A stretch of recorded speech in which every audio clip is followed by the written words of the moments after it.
un village entier, figé dans son éternité.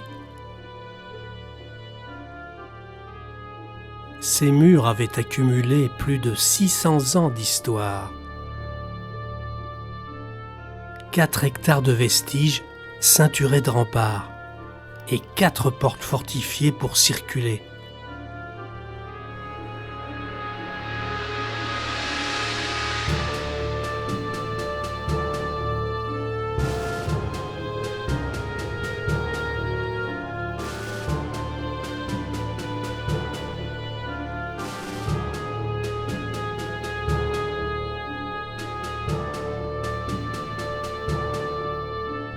Les premières pierres ont servi pour l'édification d'un premier château défensif au XIIe siècle et un second à côté 2 siècles plus tard.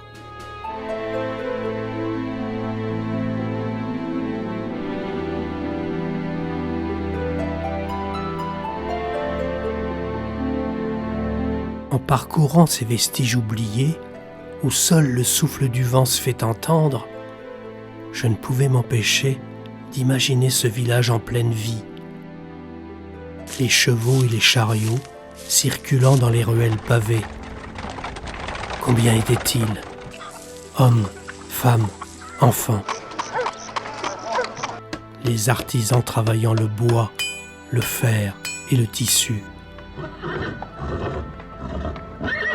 En franchissant ces restes d'habitation, j'avais l'impression de remonter le temps. Une sorte de fascination se renouvelant à chaque nouveau vestige rencontré. Mais alors, pour quelle raison ces habitants avaient-ils abandonné ce beau et fier village ?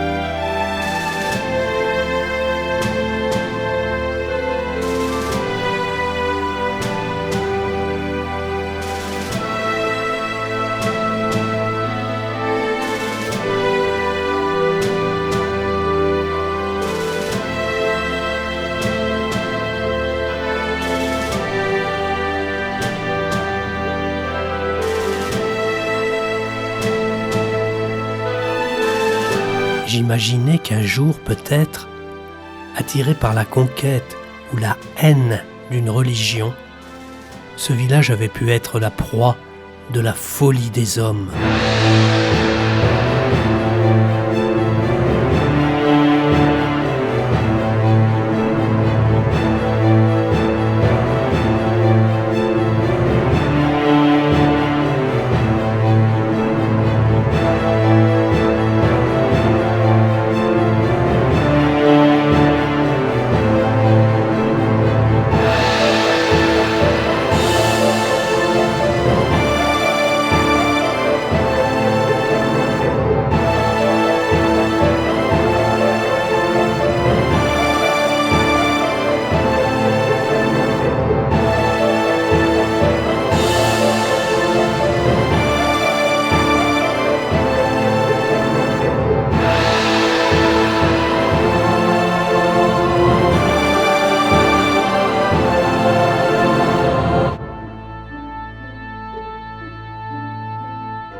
Mon imagination m'avait joué un tour, car je savais que ce village n'avait pas subi d'invasion ni de guerre de religion.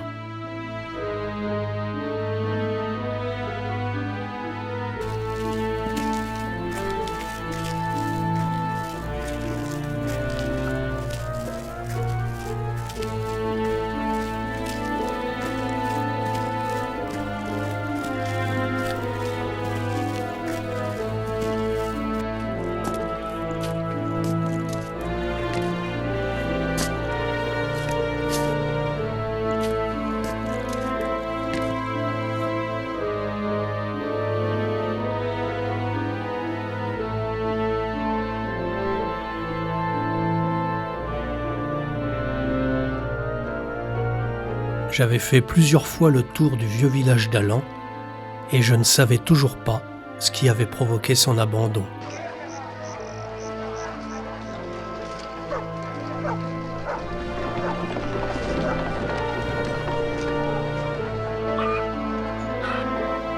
Soudain, la vue fugace d'une ombre me rappela qu'une épidémie de peste ou de choléra avait pu aussi décimer la population, provoquant l'abandon total du village.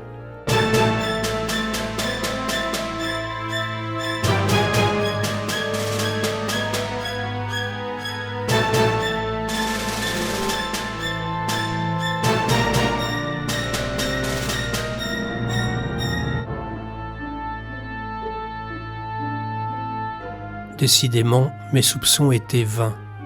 Aucune de ces raisons ne concordait avec l'étude des ruines du village. Ni guerre ni épidémie ne l'avaient dépeuplé.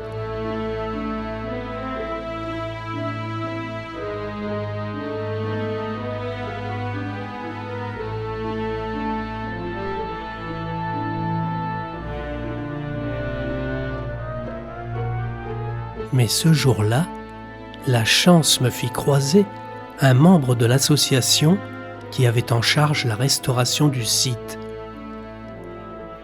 Captivé par l'intérêt que je portais au vieil Allan, il me révéla enfin la réponse à ma question.